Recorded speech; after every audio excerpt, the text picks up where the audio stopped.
પ્રજ્ઞાચક્ષુ બહેનો માટેની ગુજરાત રાજ્યની ગરબા સ્પર્ધામાં રાષ્ટ્રીય અંધજન મંડળની પ્રજ્ઞાચક્ષુ ઈડરની દીકરીઓ પ્રથમ નંબર સાથે ગુજરાત રાજ્યમાં અવ્વલ નંબર પ્રાપ્ત કરેલ છે. તારીખ 25 અને 26 ડિસેમ્બરના રોજ છોટાઉદેપુર ખાતે રાષ્ટ્રીય અંધજન મંડળ છોટાઉદેપુર આયોજિત ગુજરાત રાજ્યની પ્રજ્ઞાચક્ષુ બહેનો માટેની રાજ્ય લેવલની ગરબા સ્પર્ધાનું આયોજન કરવામાં આવેલ, જેમાં સમગ્ર રાજ્યમાંથી 11 સંસ્થાઓની ટીમોએ પ્રાચીન તેમજ અર્વાચીન ગરબા સ્પર્ધામાં ભાગ લીધો હતો.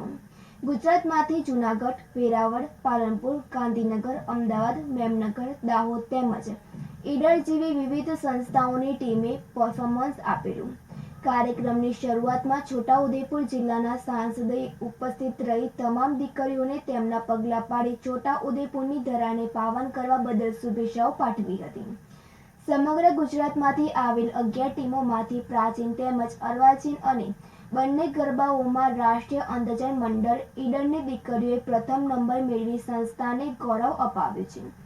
1986થી સ્વર્ગીય ભદ્રાબેન સતિયાની સ્મૃતિમાં દર વર્ષે રાજ્યમાં અલગ અલગ જગ્યાએ આ સ્પર્ધાનું આયોજન કરવામાં આવે છે, જેમાં 30 વર્ષમાં કોઈ એક જ ટીમ બંને ગરબામાં પ્રથમ આવી હોય તેવું ભાગ્ય જ બન્યું હશે. આ ઉપરાંત રાષ્ટ્રીય અંધજન મંડળની ટીમ અગાઉ પણ કપડવંજ, આણંદ, રાજકોટ, જામનગર, ભુજ વગેરે જગ્યાએ પ્રથમ નંબર પ્રાપ્ત કરી ચૂકી છે. બંને જગ્યાએ કોરિયોગ્રાફ વિશિષ્ટ શિક્ષિકા અલ્પાબેન ક્રાંતિભાઈ ચોથાણીએ કર્યા હતા, તેમજ હાર્મોનિયમ અને ગાયન વિશિષ્ટ શિક્ષક જગદીશભાઈ ગઢવીએ પોતાનો સ્વર આપ્યો હતો.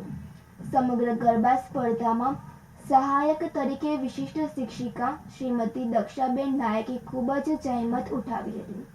સમગ્ર તાલીમ દરમિયાન સંસ્થાના સહમંત્રી પ્રવીણાબેન મહેતાનું અમૂલ્ય માર્ગદર્શન મળી રહ્યું હતું. સંસ્થાના પ્રમુખ દિલીપભાઈ એન ગાંધી, મંત્રી સોનલબેન દોશીએ ભાગ લેનાર તમામ દીકરીઓને શુભેચ્છાઓ પાઠવી હતી.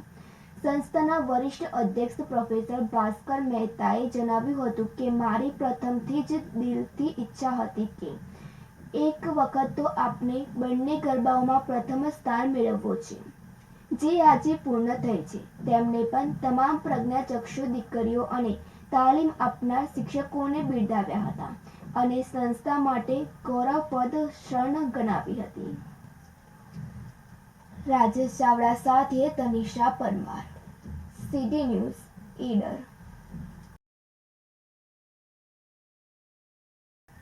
ઈડરની શ્રી કે.એમ. પટેલ વિદ્યા મંદિરના શિક્ષિકા વીણાબેન ગઢવીએ વર્લ્ડ વાઇડ બુક ઓફ રેકોર્ડ્સમાં સ્થાન પ્રાપ્ત કર્યું હતું. શ્રી કે.એમ. પટેલ વિદ્યા મંદિર ઈડરના શિક્ષિકા બહેન વીણાબેન ડી ગઢવીએ સરકારશ્રીના સ્વચ્છતા હી સેવા કાર્યક્રમ અંતર્ગત પ્લાસ્ટિક મુક્ત ભારત અભિયાન ચલાવ્યું હતું, જેમાં શાળાના વિદ્યાર્થીઓ પાસે શાળા મેદાન અને શાળા બહાર પણ પડેલી પ્લાસ્ટિકની ખાલી બોટલો અને કોથળીઓ એકત્રિત કરી અને રિસાયકલિંગ માટે આપી હતી. આમ શાળા અને શાળાની આસપાસના વિસ્તારને પ્લાસ્ટિક મુક્ત બનાવવા બદલ વીણાબેન ગઢવીને તારીખ 29/12/2024 અને રવિવારના રોજ વર્લ્ડ વાઇડ બુક ઓફ રેકોર્ડ્સમાં સ્થાન પ્રાપ્ત કરવા બદલ સર્વ શિક્ષા અભિયાનના ભૂતપૂર્વ સચિવ મહેશ મહેતા, માધ્યમિક શિક્ષણ બોર્ડના મદદનીશ સચિવ પુલકિત જોશીના હસ્તે પ્રમાણપત્ર અને મેડલ એનાયત કરવામાં આવ્યું હતું, જેથી શાળાના આચાર્ય કિરણકુમાર જે પટેલ અને શાળા સંચાલક મંડળે વીણાબેન ડી ગઢવીને ખૂબ ખૂબ અભિનંદન પાઠવ્યા હતા. રાજેશ ચાવડા સાથે તનિષા પરમાર, સિટી ન્યૂઝ, ઈડર.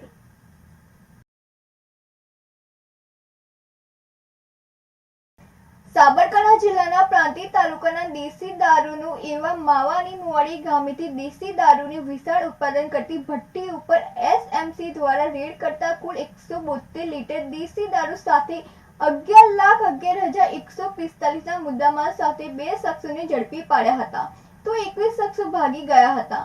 કુલ 23 આરોપીઓ સામે કેસ નોંધી ઝડપાયેલા 2 આરોપીઓ સહિત મુદ્દામાલ પ્રાંતિજ પોલીસને સોંપવામાં આવ્યો હતો.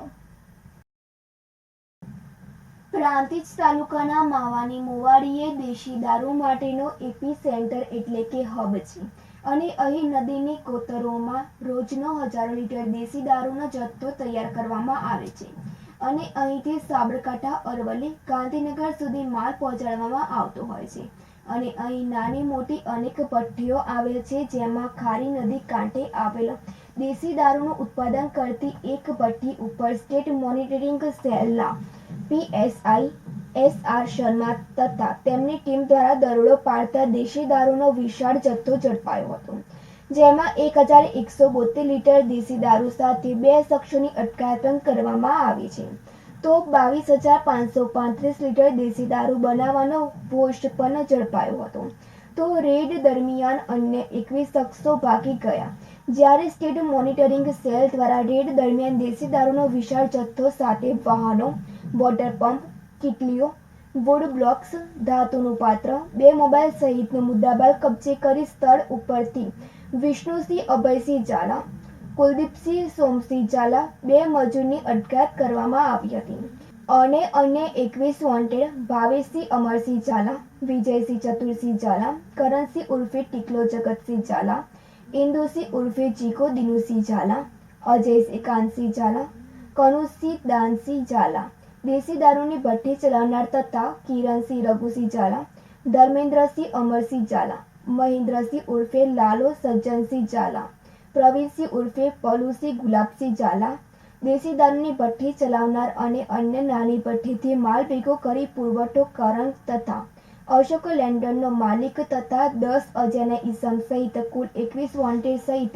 કુલ 23 સામે પ્રોહી એક્ટ 65, 81, 83, 98 મુજબ ગુનો નોંધી તપાસ હાથ ધરી હતી.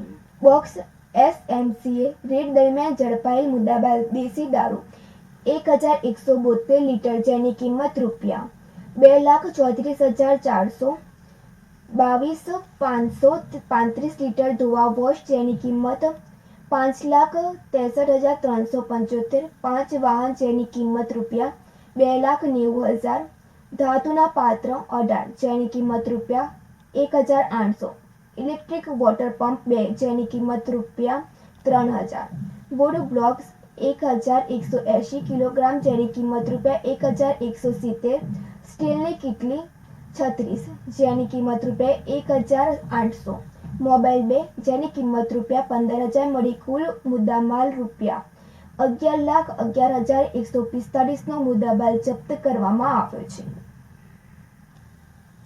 રમેશ મિસ્ત્રી સાથે તનિષા પરમાર, સિટી ન્યૂઝ, પ્રાંતિજ.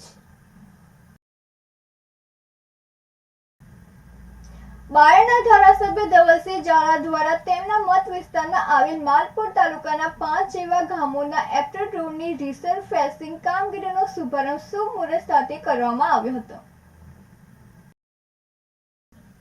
બાયડના ધારાસભ્ય ધવલસિંહ ઝાલા દ્વારા તેમના મત વિસ્તારમાં આવેલ માલપુર તાલુકાના પટેલિયાના મુવાડા, ઉભરાના ટુનાદર, સખવાનિયા ટુનાદર, હાથીકાંઠના મુવાડા અને કોઠિયા એપ્રોચ રોડની રિસરફેસિંગ કામગીરીનો શુભારંભ શુભ મુહૂર્ત સાથે કરવામાં આવ્યો હતો.